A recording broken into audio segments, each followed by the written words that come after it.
Hello friends, स्वागत आहे तुमचं माझ्या चॅनलवरती. फ्रेंड्स, तुम्हाला जर व्हिडिओ आवडला तर व्हिडिओला लाईक करा, चॅनलला सबस्क्राईब करा आणि बेल आयकॉन दाबायला विसरू नका.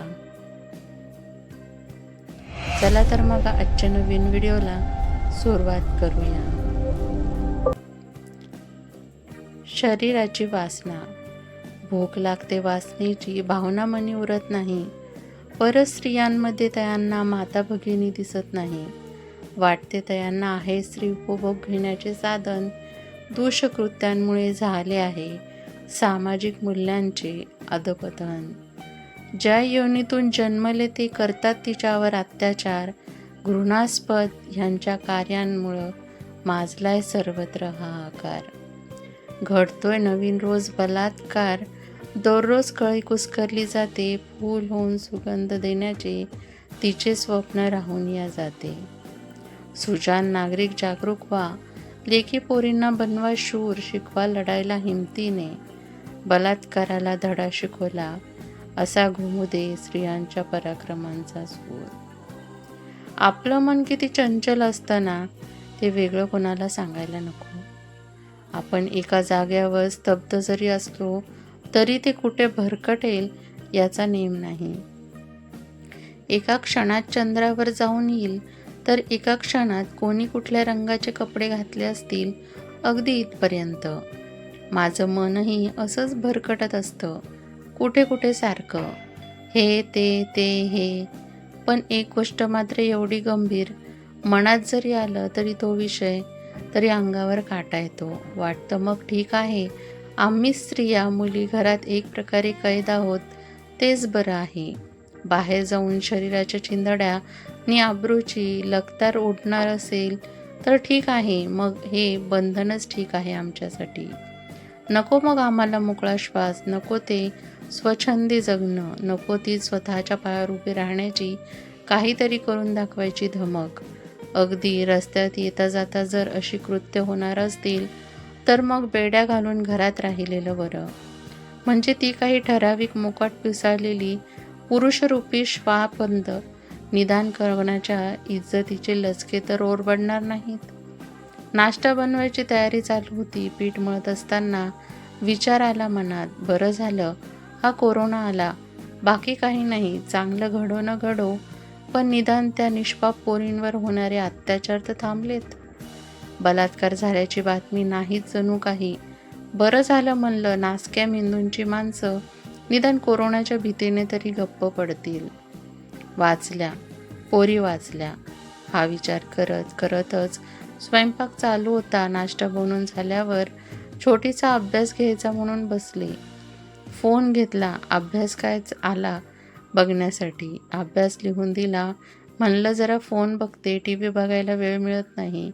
इथे बघते काय नवी जुनी खबर. तोवर समोर आली बातमी. अजून एका निरपराध निर्भयाच्या जगण्यासाठीचा प्रयत्न करून अखेर मृत्यू. जीभ कापलेली, मणका मोडलेला, पायात जीव नाही, अखेरीस मृत्यू. मेंदू सुन्न झाला हे वाचून. अरे कुठली श्वापंध ही तुम्ही? एवढं हाल त्या पोरीचं? माणुसकीची जाते कुठे यांची? घरची आई, बहीण, बायको नाही का आठवत यांना? कुठल्या थराची असते यांची मनस्थिती सांगायला मार्ग नाही राव. अंगावर काटा येतो. फक्त मनात हा विचार आणून की काही अवस्था झाली असेल तिची, किती त्रास, किती यातना सोसल्या असतील तिने. यांची 2 मिनिटांची मजा एका पोरीचं आयुष्य उद्ध्वस्त करते. पर्यात चुकी तिची काय असते तर ती मुलगी एकटी सापडली म्हणून. हेच नव्हे, असे कितीतरी प्रकरण झाली. जीव मुलींचाच गेला. एक प्रकरण तर ती त्यांच्या विरुद्ध साक्ष द्यायला जाते म्हणून जिवंत पेट्रोल टाकून जाळली जाते तिला. म्हणजे कोणीच नव्हे का? ही तीच आहे जिच्या उदरातून तुम्ही जन्म घेता, म्हणून या भूतलावर येता. ती आहे म्हणून सृष्टी आहे आणि तिचीच अशी अवहेलना कुठे फेडतील हे पाप असली लोक. म्हणून मग माझ्या मनात सारखे विचार येतात, बरं झालं लग्न लवकर झालं, नको ते कॉलेज, नको ती शाळा, निदान हे भोग तर नशिबी नाहीत. निदान माझा जीव तर वाचला. पण असं कुठवर कितपत लपवून ठेवायचं स्वतःला? दुसऱ्यांच्या भीतीने दुष्कर्म करणारे मोकळ्या ताठमानेने हिंडतील आणि ती या दुनियेत देखील नसेल. तसंही नाही शिकली म्हणून एक जण म्हणून तुम्हाला थोडीच फरक पडणार आहे.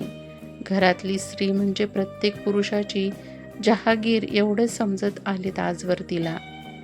स्त्री म्हणजे मालकी हक्क, असं वाग, हे कर, ते करू नको, असं नको बोलू, असलं नको घालू, सगळी बंधनं तिच्यावर. आणि तिच्यावर बंधन लादणारे मात्र मोकाट. मनमर्जीचे मालक, मनाला हवं ते करणारे, हवं तसं वागणारे. खरं तर आधी ही प्रथा बंद व्हायला पाहिजे. पुरुषांच्याही मर्यादा ठरवून दिल्या पाहिजेत, त्याही अगदी कडक शिस्तीच्या. मगच हे एखादं गैरवर्तन करण्याची हिंमत नाही होणार. दुष्ट वर्तन करण्याआधी 10दा विचार करतील. नाहीतर मग एकच पर्याय, झाला गुन्हा सिद्ध बलात्काराचा, निकालाची वाट बघायचीच नाही, सरळ फाशी. आणि हेही जमणार नसेल तर दगडाने ठेचून मारलेलं बरं. ती तरी कुठे जिवंत राहिली.